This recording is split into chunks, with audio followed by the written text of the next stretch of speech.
Governor, how do you communicate this to the ordinary people who are preparing for 2027 election? You've been quoted as saying you support President Bola Ahmed Tinubu and that when it is time for presidential election, you expect India Anambra to vote for President Bola Ahmed Tinubu. At a personal level and at the party level, when I came in here, I've said at a personal level, yes, and there's no question. And I said, President Suwaju Bola Ahmed Tinubu is my friend, okay? And I believe he's done well, and he deserves a second term. No apologies about it. That's my position. Anybody can differ. But beyond that, there is the more fundamental thing, which is the interest of my people. It is about my people. They have to have a stake. They have a stake on the table. He would win, with or without us. What of your party, What? Your Excellency? What? What of the candidate of your party, ABGA? No. So you're saying ABGA should not have a No, we are not presidential going to candidate? field one. We have announced it. In Tinubu's case, how do you communicate that to the Southeast? Good. Who Now have that's- an issue Well, with him? I don't know about, see, when you say the Southeast has an issue with them, it's an epoch. And this is where the hard work comes. Okay? Our people are smart. Once they understand that it is in their own enlightened self-interest, okay? Enlightened self-interest, that we need to get back to the politics of the Azikiwe. Hello friends, I'm back again. Please, thank you guys for being my guest on this particular video. I want to respond to an interview of Soludo did. I saw an interview on, is it on YouTube or Facebook? Soludo granted an interview with Arise and some Channel TV. I see Arise staff, I see Channel TV staff there. And I saw a lot of jargons. He was talking there. And I said I'm going to respond to this guy. First of all, I used to have a lot of respect for Soludo when he was a central bank governor. But sometime since he became a governor, I think he has lost himself. I could see pride in him. I could see sense of entitlement in him. I could see sense that he knows more than everybody. Sometimes when he talks as if he's in a position to advise all the five eastern states on which directions things to go. I look at his campaign when he was contesting for the governor of Anambra State. He says he's going to make Anambra to be Taiwan of the east. And up to now, I have not seen anything, and I have not seen anything close to Taiwan. But I'm going to be straightforward, peculiar to this particular interview. What is frustrating me is, look, listen, Soludo is entitled to vote for anybody he wants to vote. If he wants to side Tinubu, fair enough. That's his own right. But what pisses me off is when he wants to law order Eastern or the Igbos, including me, that he is in a better position to advise us on who to vote for. And that pisses me off. You know what? Sometimes I query if he actually a professor. I said we need to question that professorship, if he actually obtained it, or he bought it. Because sometimes the way he talks, he don't talk sensibly. We need to investigate if he bought that professorship or he acquired it legally through education. Because I don't see anything that says that he's a professor. I saw him as a professor of nonsense, because everything that comes out of his mouth is nonsense. He's not in a position to advise all the five eastern states citizens on who to vote for or which direction we should go. As I believe, we are in constitutional democracy, even though I believe that we are not practicing democracy, that everybody is entitled to support who they want to support. But for him to every time grant an interview, look, if you want to grant an interview and speak your own opinion as a person, that's a different thing. But do not bring law in all the southeastern governors or everybody, the citizens, on which direction you to go. Soludo, you are not in a position to advise any Igbo citizen on who to vote for. You are never in any position to advise any Igbo citizen who to vote for. First of all, go and first of all take care of your family. Okay?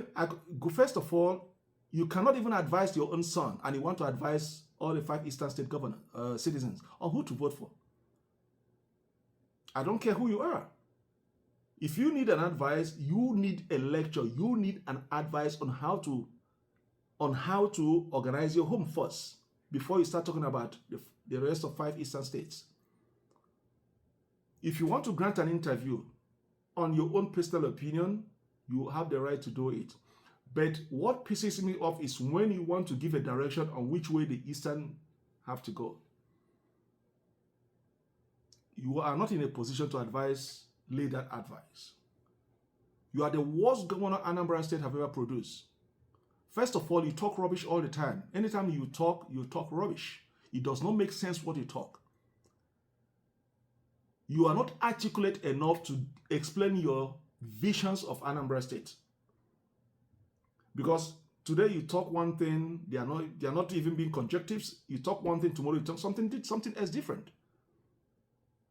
You know, I don't have any gain in it. If you want to support Tinubu, you have every right to support Tinubu.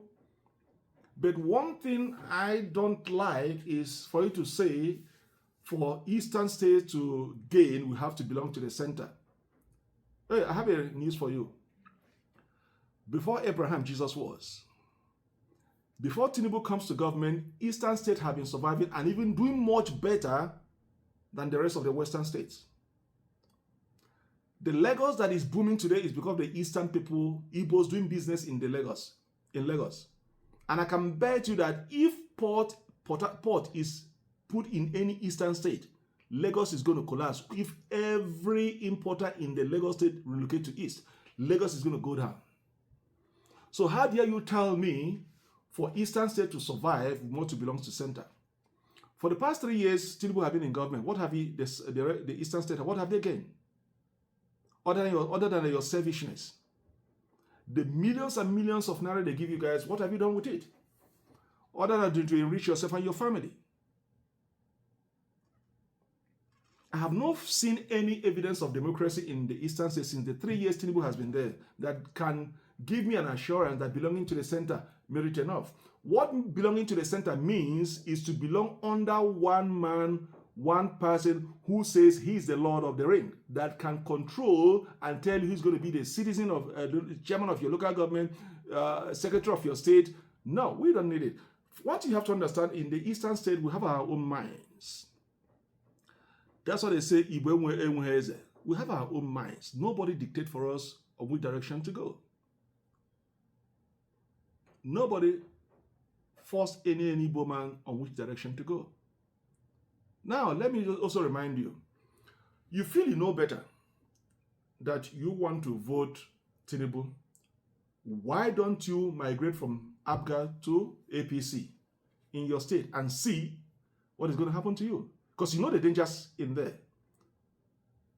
You say you are the almighty governor of Anambra State that you can do and undo. Why don't you jump from ABGA to APC and still be the sitting governor of that state and see if the people I know now is going to allow you to stay there more than 2 days, because you know what is going to come after you. Why don't you move from ABGA to APC as a sitting governor in Anambra? What stops you? Because you know the city where you are, the state where you govern. You know who you govern. They don't take rubbish from you. Because they warn you the day you cross to APC, that's going to be the day of your governorship in that state. Anambra, one thing I respect Anambra politics is that they will tell you Anambra is ABGA. You dare not bring any other party they didn't sanction for. You are a sitting governor and you say you are supporting Tinubu. Why didn't you leave ABGA and go to APC and be the sitting governor of Anambra State? and see if you are going to still be the governor of Anambra State up to today. And now you want to lure other Eastern people to follow your foolishness to go and vote APC. When our kids are being killed, the whole Eastern State have been militarized.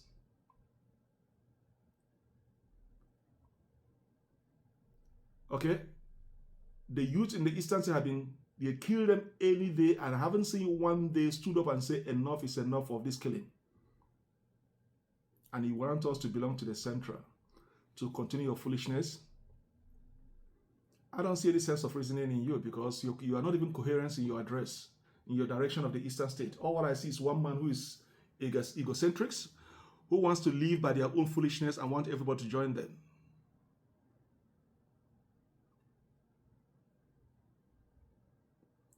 Okay? But I bet you I have a good news for you.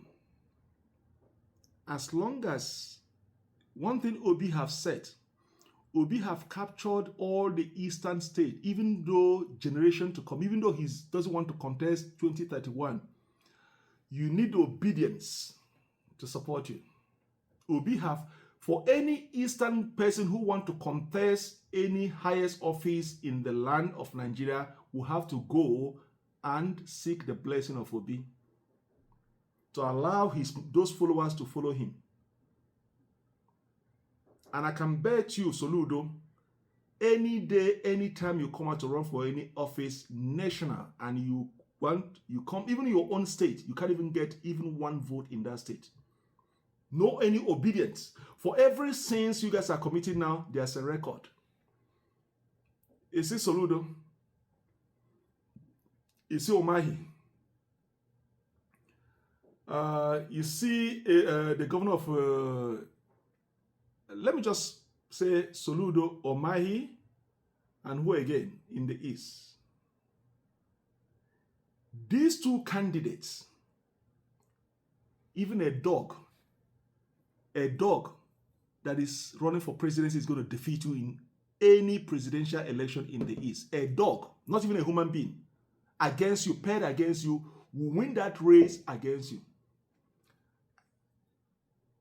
You've sealed all your, your political career are already sealed.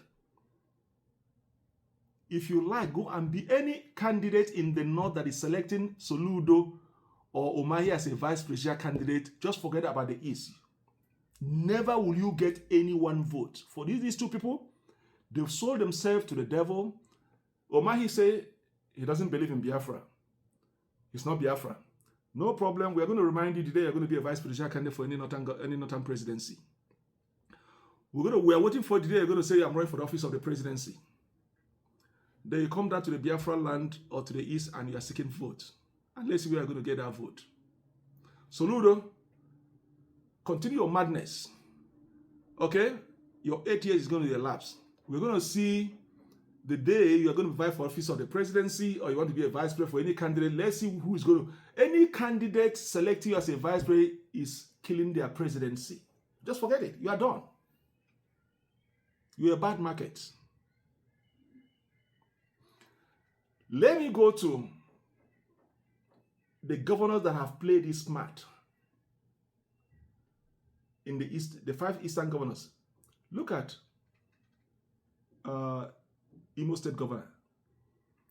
Despite all his arrogancy, I'm going to use that arrogancy, I don't want to use the most extremist words, but despite his arrogancy, you can never see governorship of Imo State criticizing directly or indirectly Peter Obi. I have never seen one clip where I see Hope, even despite he's in APC, criticize directly or indirectly to Obi. Even when Obi wants to come and campaign in Imo State, he never blocks him. He never threatens him, even though despite he belongs to another party. Because they know they will need Obi in the future. They will need his supporters in the future. That's one. 2, let's go to the former governor of Imo State, the former deputy House Speaker. You know, he would have been getting the vice president with Atiku, but he rejected it. He said this not, he rejected it. Why? He knows obedience. He knows that if he accepts that vice presidency slot now, that seal his career in the Southeast or in the state for governorship. Because he knows he's dealing with obedience. Oh, you want to go and be a vice president to Atiku who refuses to yield to the south, to the east, while Obi is in contest. You want to be a vice president, and you expect after 2031 or whenever you're going to contest the governorship, you want the same obedience that he turned down to come and vote for you. Then you could see how he maneuvered it and rejected that post and say, now look for somebody who's going to be your vice presidency. That's why nobody from the Southeast really want that seat, because that seat is killing your career for good. Let's look at Enugu State Governor. Despite Enugu State Governor being in APC, if he was in PDP and migrated to APC, but I have never seen him, maybe you guys can correct me, I'm open to corrections. I've never seen him criticize Obi directly or indirectly, even when he was in the state or outside the states, or even his supporters. I say I'm open to corrections. You can disagree in opinions and ideas, but not when it comes to isolating or try to destroy somebody's eggs because of politics. Then Ebonyi State Governor, despite under the tutelage of Omahi is controlling him. It's okay. He's just a boy to Omahi. But I have never seen him. I'm talking about Ebonyi State Governor. As I said, I'm open to corrections. If somebody can show me a clip where he's criticizing Obi directly or indirectly. These guys are playing it smart because they know, as far as Southeast is concerned, obedience have taken over. Anybody coming to contest election, nationally state, need obedience. You insult their principle, they will have a record for you because that day they will remind you. But you have these two foolish individuals, Omahi and Soludo, who think that they know more than the East. This one says, I don't believe in Biafra, I'm not Biafra. And then this one says he's a professor of nonsense and try to direct where all the East is going to vote for. We're supposed to be in the center. For the past 3 years, you have been in the center. Look at your states. For the past 3 years he's in government, can you tell me one thing that the center have brought to all the eastern states? Are the roads done? Zero. Look at the erosions clearing all the eastern states. Look at the erosions. All the federal inland roads, what happened? Have they been done? For where? Instead, they keep sending militaries to the southern east, killing all our youths. When we protest or show our anger, they send the military. And you stay in your cocoon there, say you are supporting Tinubu, which is your right. But please, my advice that anytime you are discussing issue of Nigerian politics or the South, in fact, Nigerian politics that involve your personal opinion about the presidency, please stay away from telling us that you are in the best position to tell the Southeast where to be. Our vote is not for sale. Look at in Lagos. What is happening in Lagos? They are demolishing all the houses that belongs to the Igbos. They are taking over businesses that belongs to the Igbos. Look at Obi. Obi was a victim in the Igbo. Okay? And then you are telling me that belonging to the center is going to pay us more than belonging to where we are today. One thing I know is that the leaders of the eastern state are a problem while we are getting all this kind of treatment in the east. The leaders are the problem. We don't have good, rigid leaders, except Abia State Governor, who is doing exceptionally well. Abia State Governor have shown the roadmap of being in Labour Party.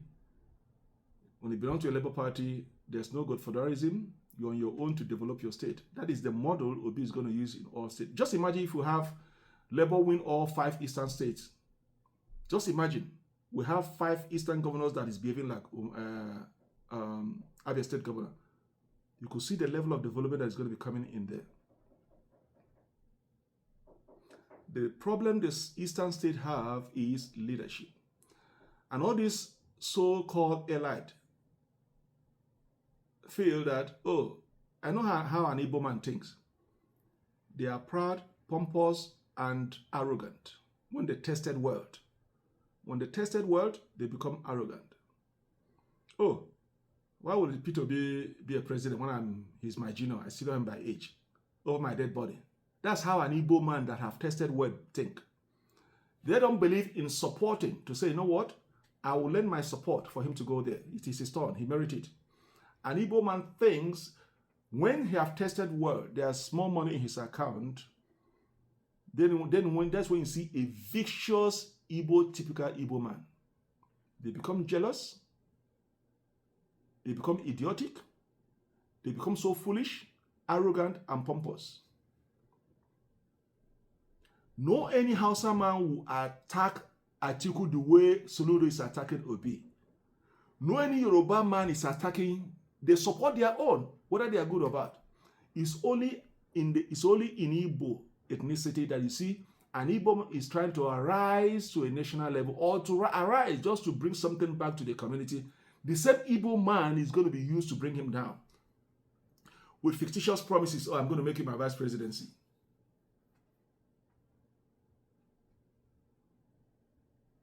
That's how typical an Igbo man thinks. When they tested world, they say, oh, Peter Obi, this is a small boy I know of yesterday. Why should he? They will do everything to truncate that thing you want to do. So that's what I'm seeing in Soludo and Umahi. But when Peter Obi was governor, Umahi was going to them, begging, even kneeling down, shaking him. But all of a sudden, they have gotten a stolen word. Now, Peter Obi is nothing. So they will do everything to truncate that journey he's doing now, but they won't be successful. So the problem we have in the South is leadership. The elite in the East are our problem. I have one solution.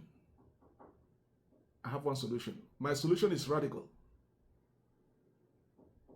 There's one solution to solve that madness in the East. This so-called elite, there's only one road to solve that problem, to bring sanity in the East. Be on the queue. If it is not your turn, be on the queue. If somebody's ahead of you, support that person. Don't be a saboteur. They pay billions of 100 millions and then you come back to Southeast and start preaching nonsense. Look at the deputy speaker now. So, when he was not even a deputy speaker, look at him now. He talks arrogantly, move arrogantly, behave arrogantly. He thinks he's on top of the world. In fact, I was expecting him that he's going to contest for the governorship. I don't know why he dropped it, because he knows he's going to be beating blue and black. So he realized that he cannot. Oh, we're going to use federal might. Where is that federal might? So when the coast is clear, this guy who's going to mess you up, and you're going to lose your speakership. Better go and keep. So he remember, you know what? I better grab my speakership than coming here to be messed up. All of a sudden, he dropped that ambition and he wants to go and continue being a speakership. See the way he walks, the way he talks, arrogantly. As soon as they tested small world, they behave as if the world is on top of them. And they want to put everybody under them. But as I said, I only have one solution to solve that problem, that madness of the elite in the East. I only have one solution.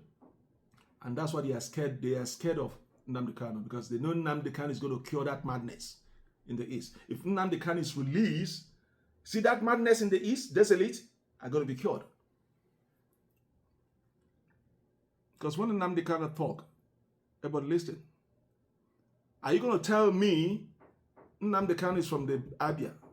He's in Abia. And this man called himself deputy speaker is going to be behaving the way he's behaving, talk anyhow? Who dare you? Who dare you? Who dare you to go and be talking the way you are talking, misbehaving in Abia State, when Nnamdi Kanu, that's his own state? Even all James Zakal, they know that this man, he'll threaten them. Like Umahi had been blagging, say he's sold his stuff. If Nnamdi Kanu is moving in the street, is freely moving in Nigeria, who is Umahi to talk when he talks? Umahi cannot talk a shit when Nnamdi Kanu is moving freely. Umahi is going to tell him, Nnamdi is going to put them to their place. As long as Southeast is concerned, it's no more business as usual.